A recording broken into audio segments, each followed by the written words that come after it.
ওং শ্রী নম ভগবতে বাসুদেবাই নম। জয় শ্রীকৃষ্ণ। রাধে রাধে। এই বিশ্বে যুগে যুগে অনেক গুরু, অনেক শিক্ষক, অনেক পথপ্রদর্শক এসেছেন, কিন্তু এমন এক আধ্যাত্মিক গুরু যিনি শুধু কোনো শাস্ত্রই শেখাননি, বরং পুরো মানব জাতির আত্মাকে জাগিয়ে তুলেছিলেন। তার নাম ভগবান শ্রীকৃষ্ণ। তিনি ছিলেন এমন এক আলোকরূপ যার কথায় মেলে মুক্তির চাবিকাঠি, যার হাসিতে লুকানো থাকে প্রেমের মহাসাগর, আর যার দর্শনে উঠে আসে জীবনের চূড়ান্ত সত্য। শ্রীকৃষ্ণ শুধুই একজন চরিত্র নন, তিনি এক ভাব, এক প্রজ্ঞা, এক শাশ্বত চেতনা, যিনি কোনো নির্দিষ্ট কালের নয়, তিনি সর্বকালের। আজকের আধুনিক পৃথিবী, যেখানে মানুষ দিশেহারা, যেখানে প্রযুক্তির দৌড়ে আত্মিক শান্তি যেন হারিয়ে যাচ্ছে, সেই সময় শ্রীকৃষ্ণের বাণী আজও প্রাসঙ্গিক, শক্তিশালী এবং চিরন্তন। তিনি বলেছিলেন, আমি এসেছি মানুষকে ধর্মের পথ দেখাতে, তত্ত্বকে উপলব্ধি করাতে, আর এই জীবনকে শুধুমাত্র এক দেহ ধারণ নয়, এক ঈশ্বর চেতন ভ্রমণ রূপে উপলব্ধি করাতে। তিনি আমাদের মনে করিয়ে দিয়েছিলেন, আমরা শুধুই মাংসপেশির শরীর নই, আমরা প্রত্যেকে একটি আত্মা, যার উৎস সেই পরম সত্তা, পরম পুরুষ ভগবান কৃষ্ণ। তিনি বলেছেন, আমি তোমাদের সকলের হৃদয়ে বসবাস করি, তোমরা আমারই সন্তান, আমি তোমাদেরই রক্ষক, তোমাদের যা ঘটছে তা আমি জানি, আমি অনুভব করি। এই কথাগুলো শুধুই ধর্মীয় বাণী নয়, এগুলো জীবন বদলে দেওয়ার মতো জ্ঞান। কারণ যখন আমরা এই চেতনার সঙ্গে একাত্ম হই, আমরা আর একাই থাকি না। শ্রীকৃষ্ণ ছিলেন কেবল যুদ্ধক্ষেত্রে নয়, তিনি ছিলেন আমাদের আত্মার যুদ্ধক্ষেত্র, একমাত্র পথপ্রদর্শক। যখন অর্জুন ধ্বংস, দ্বিধা, ভয় আর দায়িত্বের ভারে জর্জরিত হয়ে পড়েছিল, তখন শ্রীকৃষ্ণ তাকে শুধুই বললেন না, লড়ো, বরং বলেছিলেন, নিজেকে জানো, তোমার কর্তব্য বোঝো এবং সর্বোপরি আমাকে পূর্ণরূপে গ্রহণ করো। এই উপদেশ আজও প্রতিটি মানুষের জীবনের প্রতিটি চ্যালেঞ্জে পথ দেখায়। ভগবদ গীতা হল সেই চিরন্তন দর্শন, যা শুধুমাত্র ধর্মগ্রন্থ নয়, এটি একটি জীবনের নির্দেশিকা। এটি আমাদের শেখায় কিভাবে বাঁচতে হয়, ভালোবাসতে হয়, থাকতে হয় এবং এগিয়ে যেতে হয়। শ্রীকৃষ্ণ বলেছেন, তোমার কাজ করো, ফলের চিন্তা করো না, কারণ তুমি শুধু কর্তা রূপেই জন্মাওনি, তুমি ঈশ্বরের প্রতিনিধি হয়ে জন্মেছ। আজকের দিনে যখন মানুষ সম্পর্ক হারাচ্ছে, বিশ্বাস হারাচ্ছে, তখনই শ্রীকৃষ্ণ আমাদের শেখাচ্ছেন, বিশ্বাস করো কিন্তু আমাকে, ভালোবাসো সবাইকে, কিন্তু পূর্ণ আত্মসমর্পণ করো কেবল আমাকেই। তিনি বারবার বলেছেন, তুমি হারিয়ে গেলে আমি তোমাকে খুঁজে নেব, তুমি দূরে সরে গেলে আমি তোমার কাছেই আসব। শুধু একবার বলো, হে কৃষ্ণ, আমি তোমার। প্রিয় দর্শক, আজকের এই ভিডিওতে আমরা একসাথে শোনার চেষ্টা করব ভগবান কৃষ্ণের সেই গীতার অমৃতবাণী, যা শুধু এক ধর্মীয় শিক্ষা নয়, আমাদের জীবনের প্রতিটি অস্থিরতা, প্রতিটি অসহায় মুহূর্ত, এমনকি প্রতিটি আনন্দের মাঝেও এক চিরন্তন প্রজ্ঞার ঝর্ণাধারা। তুমি যদি কখনো একা অনুভব করো, ভীত, দ্বিধাগ্রস্ত, পথহারা, তবে মনে রেখো, তোমার হৃদয়ে একজন কৃষ্ণ অপেক্ষা করছেন। তুমি তাকে ডাকলেই তিনি এসে দাঁড়াবেন। চলো তার বাণীতে নিজেদের চিনে নিই, চলো সত্যকে উপলব্ধি করি, ভক্তি, আস্থা আর আত্মজ্ঞান দিয়ে। প্রতিদিন সকালে যখন ঘুম থেকে উঠি, তখন আমাদের সামনে একটাই প্রশ্ন, আজ কি করব, কেমন করে করব, করবই তো কেন। কিন্তু আমরা আরেকটি প্রশ্ন প্রায় ভুলে যাই, আমি যে করছি তাতে যদি ভুলও থাকে, তবু কি আমাকে এগিয়ে যেতে হবে? আজকের কৃষ্ণবাণী আমাদের বলে, হ্যাঁ, ভুল থাকলেও এগিয়ে যেতে হবে, কারণ ত্রুটি জীবনের অংশ। সাহজং কর্ম কন্তেয় সদোষম পিন তেজ্যত সর্বারম্ভা হি দোষেন ধূমেনাগ্নির ইবাবৃতা। হে কন্তেয়, নিজের স্বধর্ম পালন করতে গিয়ে ত্রুটি থাকলেও তা ত্যাগ করা উচিত নয়, কারণ সমস্ত কর্মই কোনো না কোনো দোষে আবৃত, যেমন আগুনকে ধোঁয়া ঘিরে রাখে। জীবনে এমন এক যুদ্ধক্ষেত্র, যেখানে সবকিছু নিখুঁত হবে এমন আশা করাটাই ভুল। তুমি হয়তো শিক্ষক, ডাক্তার, শিল্পী, একজন মা, অথবা শুধুই একজন ছাত্র। তোমার প্রতিটি দায়িত্ব হলো, প্রতিটি কাজের মধ্যে কিছু না কিছু ভুল থাকবেই। তুমি কাজ করবে, হয়তো কেউ অপমান করবে, তুমি ভালো চাও, তবু কেউ ভুল বুঝবে। তুমি পূর্ণতা খুঁজবে, কিন্তু ত্রুটি এসে দাঁড়াবে পাশে। আর এখানে কৃষ্ণ বলেন, এই ধোঁয়াটাই জীবন। আগুন আছে বলেই ধোঁয়া আছে, কাজ আছে বলেই ত্রুটি থাকবে, কিন্তু তাতে করে কাজ ত্যাগ করো না। ত্রুটি দেখে পিছিয়ে পড়ো না। নিজের কর্তব্যে ভুল থাকতে পারে, কিন্তু সেটাকে দেখে কাজ বন্ধ করে দিলে জীবন থেমে যাবে। নিজের কাজকে নিজের পথ ভাবো। কৃষ্ণ বলেন, স্বধর্মে মৃত্যু উত্তম, পরধর্মে ভয়ঙ্কর। তাই অন্যের কাজের দিকে না তাকিয়ে নিজের পথে থেকে কর্ম করে যাও। নিখুঁত হওয়ার চেষ্টায় ক্লান্ত হয়ে পড়ো না, কেউ নিখুঁত নয়। নিজের ভালোবাসা, মনোযোগ আর নিষ্ঠা দিয়ে কাজ করো, সেটাই যথেষ্ট। জীবন মানেই আগুনের মতো উষ্ণতা, তার সাথে ধোঁয়া থাকবে। আগুন যদি নাও পোড়ায় তবে আলো দেবে না, আর ধোঁয়া যদি না থাকে তবে আগুনও বুঝি জ্বলছে না। একজন তরুণ শিক্ষক প্রথম দিন ক্লাসে ঢোকার পর এক ছাত্র বলল, স্যার, আপনি তো এত ভালো বোঝাতে পারেন না। তিনি খুব কষ্ট পেলেন, কিন্তু কৃষ্ণের বাণী তার মনে পড়ে গেল, যে কর্তব্য গ্রহণ করেছ সেই কর্তব্যে অটল থাকো। তিনি ক্লাস চালিয়ে গেলেন। আজ 10 বছর পর সেই ছাত্রই বলে, স্যার, আপনি আমাদের জীবনের সবচেয়ে বড় আলো ছিলেন। সেই আলো প্রথম দিন নিখুঁত ছিল না, কিন্তু ধোঁয়া সত্ত্বেও সে জ্বলেছে, তাই সেই আলো হয়ে উঠেছে অন্যের পথপ্রদর্শক। তুমি কি করবে? জীবন যখন দেখবে এই কাজটা ঠিকঠাক হচ্ছে না, সবার মতো পারছি না, ভুল হচ্ছে, তখনই মনে রেখো, আগুন থাকলে ধোঁয়া থাকবে, ভালোবাসা থাকলে ভুলও হবে, কিন্তু কাজ বন্ধ করা চলবে না। কারণ কাজই কৃষ্ণের পথ, আর ত্যাগ নয়, ভক্তি সহ কর্মই মুক্তির পথ। প্রত্যেকটি জীবনে ত্রুটি আছে, কিন্তু সেই ত্রুটি আমাদের থামাতে পারে না। যদি কৃষ্ণের বাণী আমরা হৃদয়ে ধারণ করি, ভুল হোক, ব্যর্থতা আসুক, তবু তোমার কর্তব্য করে যাও। কারণ কৃষ্ণ বলছেন, কর্ম করো, ফলের চিন্তা নয়, ত্রুটির ভয় নয়, আমি তোমার সঙ্গে আছি। এই প্রীতি ভালো কথা হৃদয় কামনা। তুমি নিজের পথেই থাকো, নিজের কাজেই থাকো। ভুল হলেও, ধোঁয়া থাকলেও নিজের ভেতরে আগুন নিভতে দিও না। আজ আমরা প্রতিনিয়ত ভয় পাচ্ছি হারানোর, ভয় পাচ্ছি ব্যর্থতার, ভয় পাচ্ছি এই জীবন নিয়ে, সম্পর্ক নিয়ে, ভবিষ্যৎ নিয়ে। কিন্তু কৃষ্ণ আমাদের কি বলছেন? তিনি বলছেন, ভয় পেও না। যা আসল নয় তার কোনো অস্তিত্বই নেই, আর যা আসল তা কখনো নষ্ট হয় না, হারিয়েও যায় না। এটি গীতার অনন্ত সত্য। সত্য চিরন্তন, মায়া ক্ষণস্থায়ী। নাশয়ত বিদ্যতে ভাব, না ভাব বিদ্যতে সত্য, উভয়েরপি দৃষ্টান্ত স্নানয়স্ত দর্শভি। অর্থাৎ অসত্য বা মায়ার কোনো বাস্তব অস্তিত্ব নেই, সত্য চিরকালীন। এই তত্ত্বকে শুধুমাত্র তত্ত্বদর্শী বা জ্ঞানীজনেরাই উপলব্ধি করতে পারেন। তুমি যা কিছু হারিয়েছ বলে ভাবছ, সেই সম্পর্ক, সেই স্বপ্ন, সেই মানুষ, সেই সাফল্য, সেগুলো কি সত্যি তোমার ছিল? যদি তা সত্য হতো তবে তা আজও থাকতো। যদি তা সত্য হতো তবে তা কখনো হারিয়ে যেত না। যদি তা সত্য হতো তবে সেটাকে সময় বা মৃত্যু নষ্টই করতে পারতো না। তাই কৃষ্ণ বলছেন, যা গেছে তা যেতেই হবে, আর যা সত্যিকারের তোমার তা কখনো হারাবে না। আজকের আমরা সোশ্যাল মিডিয়ার দুনিয়ায়, যেখানে প্রত্যেকে সুখী দেখানোর প্রতিযোগিতায় ব্যস্ত, সেখানে আমাদের অন্তরে জেগে থাকে ভয়। আমি কি পিছিয়ে যাচ্ছি? আমার জীবনে কেউ নেই, সবাই তো এগিয়ে যাচ্ছে, আমি কেন পারছি না? এই ভয়, এই অস্থিরতা, এগুলো আসত। এই আত্মবিশ্বাস, এটা বাস্তব নয়, কিন্তু তোমার আত্মা, তোমার ভগবানে আস্থা, এটাই সত্য।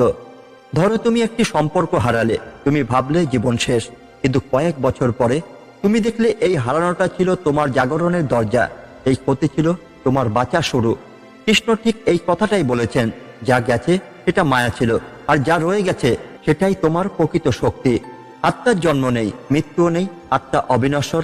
তাই তুমি যদি আত্মা হও, তোমার হারাবার কিছু নেই। যেমন দেহে শৈশব, যৌবন ও পার্থক্য আসে, তেমনি মৃত্যুর পর অন্য দেহ আসে। জ্ঞানী ব্যক্তি এতে বিচলিতই হন না। অর্থাৎ পরিবর্তনের নিয়ম, যা হারায় তা জায়গা করে দেয় নতুনের। আমাদের জীবনে কি করণীয়?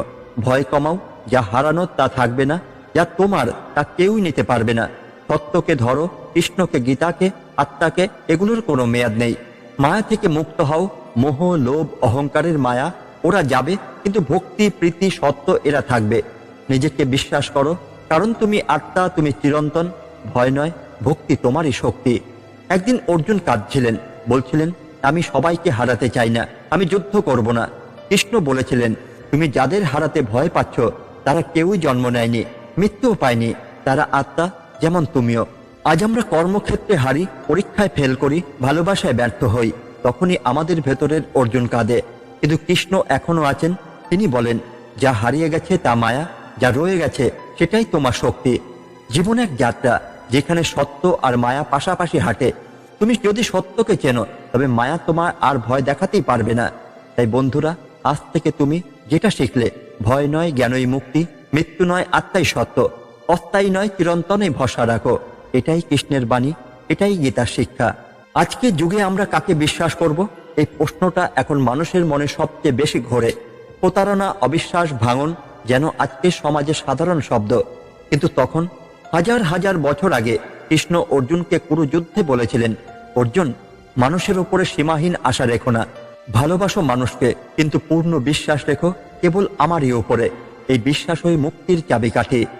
তেষাং নিত্যযুক্তানাং যোগক্ষেমং বহাম্যহম, অর্থাৎ যারা আমার প্রতি একনিষ্ঠ ভক্তি সহকারে মনোযোগ দেয়, তাদের যা প্রয়োজন আমি তা সরবরাহ করি, আর যা তাদের আছে তা আমি রক্ষা করি। অর্থাৎ কৃষ্ণ যাদের উপর বিশ্বাস রাখে তারা যেন নিজের জীবনও তার উপর ছেড়ে দিতে পারে। আজ আমরা মানুষকে ভালোবাসি, তাদের উপর নির্ভর করি, তাদের কথা শুনে মন খুলে ফেলি। আমরা ভাবি এই মানুষটাই আমার আপন, এই সম্পর্কটাই চিরন্তন, এই ভরসাটাই আমার অস্তিত্ব। কিন্তু সময় বলে দেয়, সম্পর্ক বদলে যায়, মানুষও বদলে যায়। সবচেয়ে কাছের জন্য একদিন দূরে সরে যায়। তখনই প্রশ্ন জাগে, তাহলে কি কাউকে ভালোবাসা যাবে না? না, কৃষ্ণ বলেন না ভালোবাসো না, তিনি বলেন ভালোবাসো, কিন্তু পূর্ণ বিশ্বাস রেখো কেবল আমাতে। একজন মেয়ে অগাধ ভালোবাসা দিয়ে একটি সম্পর্কে জড়ালো। সে বিশ্বাস করলো এই মানুষটাই তার সব, কিন্তু হঠাৎ একদিন সেই মানুষ চলে গেল, ভেঙে পড়ল সে, সব শেষ। তখনই তার জীবনে কেউ একজন এলো, একটা ছোট্ট গীতার বই, তাতে লেখা ছিল, মায়ায় ভরসা করো না, কৃষ্ণে ভরসা রাখো।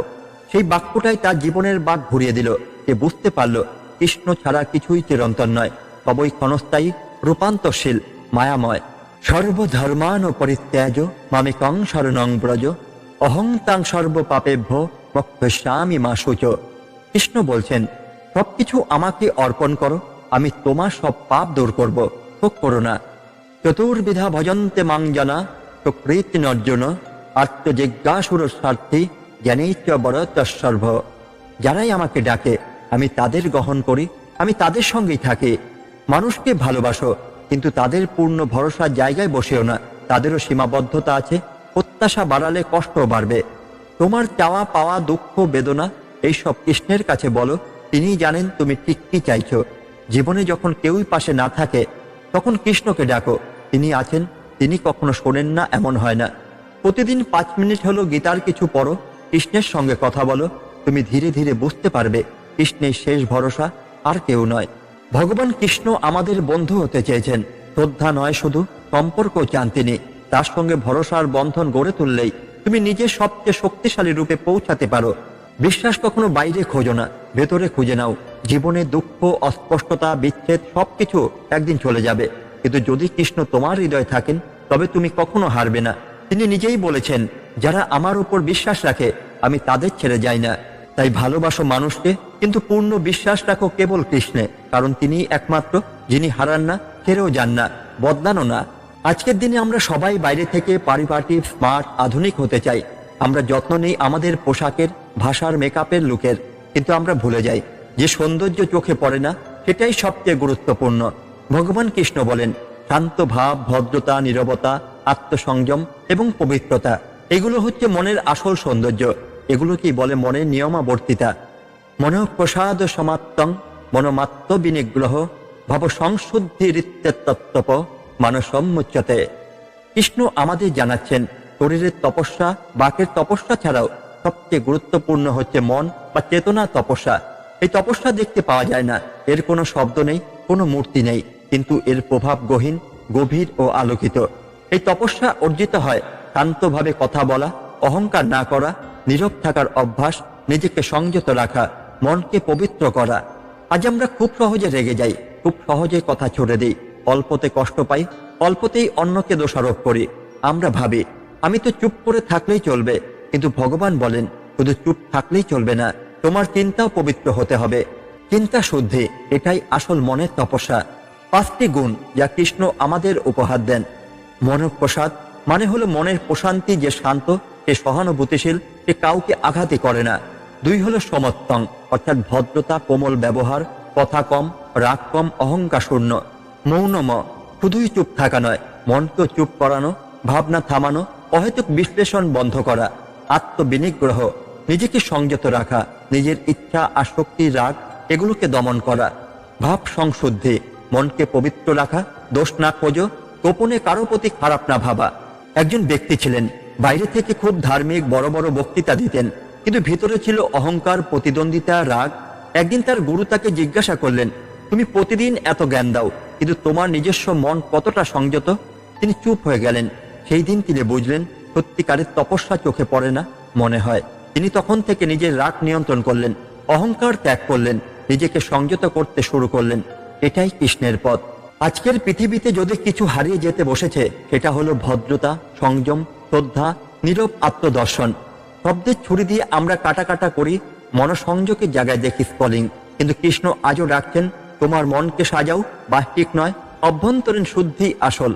কেউ যদি বাস্তবিক আধ্যাত্মিক জীবন শুরু করতে চায়, তবে শুরু করতে হবে এই 5টি নিয়মাবর্তিতা দিয়ে। শান্ত মন, ভদ্রতা, মৌনতা, আত্মসংযম, চিন্তা শুদ্ধি। এগুলো অর্জন করতে পারলে তুমি নিজেই হয়ে উঠবে এক চলমান মন্দির। তোমার মুখে কৃষ্ণের শব্দ বের হবে, তোমার কাজে কৃষ্ণের দর্শনই মিলবে। একটা প্রশ্ন করি, তোমার হৃদয় কি আজ অস্থির? ভবিষ্যতের চিন্তায়, সম্পর্কের অনিশ্চয়তায়, চাকরি, পড়াশোনা বা জীবন নিয়ে বিভ্রান্তিতে? তুমি একা নও। এই পৃথিবীর প্রায় প্রতিটা হৃদয় আজ অস্থির। কেউ মুখে বলে না, কিন্তু ভেতরে তারা টালমাটাল। এমন সময় কৃষ্ণ বলছেন, হৃদয়কে অস্থির হতে দিও না, আমার উপর বিশ্বাস রাখো, কারণ আমি আছি, আমি জানি, আমি রক্ষা করব। সবকিছু ছেড়ে আমার কাছে এসো, আমি তোমাকে সমস্ত পাপ থেকে মুক্ত করব, শোক করো না। আমরা ভাবি আমাদের জীবনের নিয়ন্ত্রণ আমাদের হাতে, কিন্তু হঠাৎ একটা ফোন কল, একটা রিপোর্ট, একটা প্রিয়জনের পরিবর্তন সবকিছু এক মুহূর্তে নাড়া দিয়ে দেয়। আমরা তখন কাঁপতে থাকি ভিতর থেকে, আমার কি হবে? এই মানুষটা ছেড়ে গেলে আমি কি বাঁচবো? এই স্বপ্নটা ভেঙে গেলে আমি কোথায় যাব? এই প্রশ্নগুলোর উত্তর একটাই, কৃষ্ণ। ভগবান কৃষ্ণ কখনো বলেননি তোমার জীবন হবে ঝড়হীন। তিনি বলেছেন ঝড় আসবেই, কিন্তু আমি থাকলে তুমি ভাসবে না, আমি আছি বলেই তুমি ডুবে যাবে না। যে ব্যক্তি একনিষ্ঠভাবে আমার উপর নির্ভর করে, তার সকল অভাব পূরণ আমি নিজেই করি। একজন তরুণী উচ্চ শিক্ষা শেষ করে চাকরি খুঁজছে, একটা ইন্টারভিউ হয়, হয়তো পাশ করে না, সে ভেঙে পড়ে, ভাবে আমার জীবন শেষ। ঠিক তখন তার এক বন্ধু তাকে একটা ছোট্ট গীতার বই দেয়। সেখানে লেখা ছিল, হে অর্জুন, আমি তোমার শত্রুদের রক্ষা করি যদি তারা আমার উপর বিশ্বাস রাখে। তুমি তো আমারই বন্ধু, ভক্ত, আত্মীয়, তোমার বিশ্বাস ব্যর্থ হতেই পারে না। এই বাক্যটা তাকে বদলে দিল। হৃদয়ে ভয় চিনে নাও, যেটা নিয়ে তুমি অস্থির, সেটাও একবার কাগজে লেখো, তারপর কৃষ্ণের সামনে বসে বলো, এই ভয় আমি তোমার হাতেই দিলাম। প্রতিদিন সকালে 5 মিনিট কৃষ্ণকে ডাকো, শুধু বলো, আমি জানি না কি হবে কৃষ্ণ, কিন্তু আমি জানি তুমি আছো। নিজের মনকে বোঝাও, আমি একা নই, আমি সকল জীবের হৃদয়ে অবস্থান করি, অর্থাৎ কৃষ্ণ তোমার হৃদয়ে আছেন। চেষ্টা করে যাও, ফল কৃষ্ণকে দাও। তোমার কাজ করার অধিকার আছে, কিন্তু ফলের আশা নয়। আজ মানুষের মন অস্থির, চাকরি নেই বলে, ভালোবাসার মানুষ দূরে চলে গেছে বলে, বাবা মা অসুস্থ বলে, ভবিষ্যৎ অনিশ্চিত বলে। কিন্তু কৃষ্ণ বারবার বলছেন, তুমি পথ চেনো না, কিন্তু আমি পথ বানাতে পারি। তুমি ভয় পাও, কিন্তু আমি ভয়ের শেষ বিন্দু। তুমি হারাও, কিন্তু আমি কাউকে হারাতে দেই না, যদি সে আমার উপর ভরসা রাখে। আর যদি তোমার হৃদয় অস্থির হয়, তবে চুপচাপ বসো, চোখ বন্ধ করো, কৃষ্ণের দিকে ফিরে বলো, আমি তোমার উপর ভরসা রাখছি, তুমি যা করবে ভালোর জন্যই করবে। এই ছোট্ট প্রার্থনায় তোমার হৃদয় শান্তি সাগর নিয়ে আসবে। ভয় নয়, ভক্তি হোক তোমার জ্ঞান, অস্থিরতা নয়, আস্থা হোক তোমার শক্তি, আর কৃষ্ণ হোক তোমার চিরন্তন সাথী। কখনো কখনো আমরা এমন কাউকে ভালোবাসি যে আমাদের জীবনের প্রতিটি মুহূর্তে জায়গা করে নেয়। আমরা ভাবি এই মানুষটাই আমার শেষ ঠিকানা, আমার হাসি, কান্না, ভরসা সবকিছু যেন তাকে ঘিরেই। কিন্তু জীবন তো সবসময় আমাদের ইচ্ছা মতো চলে না, তাই না? একটা সময় আসে যখন সেই মানুষটা আর আমাদের সঙ্গেই থাকে না, শুধু থেকে যায় কিছু স্মৃতি, কিছু কথা, কিছু মুহূর্ত, আর একটা গভীর শূন্যতা। তখনই আমরা বলি, আমি তোমাকে ভুলে যেতে চাই, কিন্তু তারপর ভেতরে একটা স্বর বলে ওঠে, না, ভুলে যাওয়া নয়, এগিয়ে যাওয়া মানে সেই স্মৃতিগুলোর সঙ্গে বাঁচতে শেখা।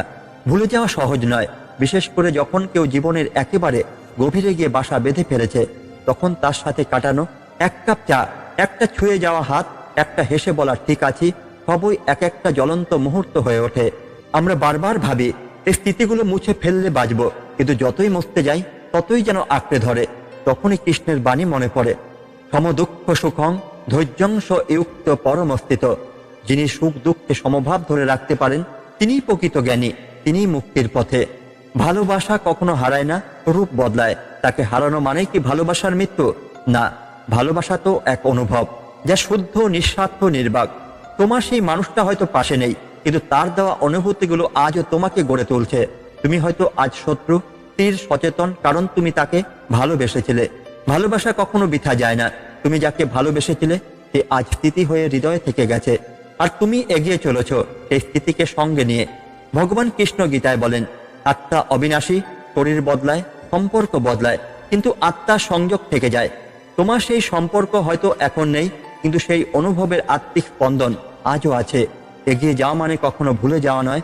এগিয়ে যাওয়া মানে হলো সেই স্থিতিগুলোর সঙ্গে শান্তিতে থাকতে শেখা। নিজেকে সময় দাও। মনে রেখো, এগিয়ে যাওয়ার জন্য সময় লাগে। প্রতিটি চোখের জল একদিন শুকিয়ে যায়। স্মৃতিকে শত্রু নয়, সাথী ভাবো। স্মৃতি তোমাকে গড়েছে, ভেঙে দেয়নি। ভক্তিতে রূপান্তর করো। সেই অনুভূতিকে কৃষ্ণের পায়ে অর্পণ করো। বলো, প্রভু, আমার ভালোবাসা তুমি রাখো, আমি এগিয়ে যেতে চাই তোমার শক্তিতে। ভালোবাসো আবারও, কিন্তু এবার নিজের ভেতরের কৃষ্ণ সত্তাকে, নিজের আত্মার সেই দীপ্তিকে, যেটা হারিয়ে যেতে বসেছিল। ভুলে যাওয়া নয়। তোমার কাজ এখনো শুধু গ্রহণ করা। গ্রহণ করো যে কেউ আসতেই পারে, যেতেও পারে। গ্রহণ করো যে স্মৃতিগুলো মুছে ফেলা যায় না, তারা থেকেই তোমাকে পরিণত করে। গ্রহণ করো যে হৃদয়ে অশ্রু একদিন তোমার আলো হয়ে উঠবে। এটাই কৃষ্ণের শিক্ষা।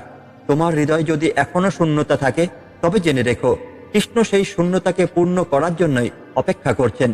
তুমি শুধু তাকে ডাকো, তিনি তোমাকে নতুন করে গড়ে তুলবেন। তোমার অশ্রু দিয়ে তিনি নতুন এক সূর্য আঁকবেন। তুমি যদি আজকের এই কথাগুলো মন দিয়ে শুনে থাকো, তবে তুমি অনুভব করেছো শ্রীকৃষ্ণ কেবল ইতিহাসের এক চরিত্র নন। তিনি একজন চিরন্তন সাথী, একজন পথপ্রদর্শক, একজন এমন বন্ধু যিনি তোমার হৃদয়ের গভীরতম ব্যথাটাও বোঝেন। কিন্তু তোমার মুখে না বললেও আমরা অনেক সময় জীবনে এমন জায়গায় পৌঁছাই যেখানে মনে হয় সব শেষ, আর পথ নেই। কিন্তু ঠিক তখনই কৃষ্ণ তার অদৃশ্য করুণাময় হাত বাড়িয়ে দেন। তিনি বলেন, মা সূচ, অর্থাৎ ভয় পেও না, আমি আছি। আমি তোমার সব পাপ, সব কষ্ট, সব দুঃখ দূর করে দেব। আর যদি তুমি কিছু না বুঝে থাকো, তবু কেবল এটুকু মনে রেখো, তোমার হৃদয়ে কৃষ্ণ থাকলে এই পৃথিবীর কোনো অন্ধকার তোমাকে স্পর্শ করতেই পারবে না। তোমার চারপাশে যাই ঘটুক না কেন, তোমার ভেতরে যদি আস্থাও থাকে, ভক্তি থাকে, তবে তোমার প্রতিটি পদক্ষেপই থাকবে ঈশ্বরের আলো। তাই প্রিয় দর্শক, আজকের ভিডিও শেষে শুধু এইটুকুই বলি, ভক্তি কখনো ছোট হয় না, বিশ্বাস কখনো বৃথা যায় না, আর কৃষ্ণ কখনো কাউকে ছেড়ে যান না। তুমি তার দিকে এক পা এগোলেই তিনি তোমার দিকে 10 পা এগিয়ে আসবেন।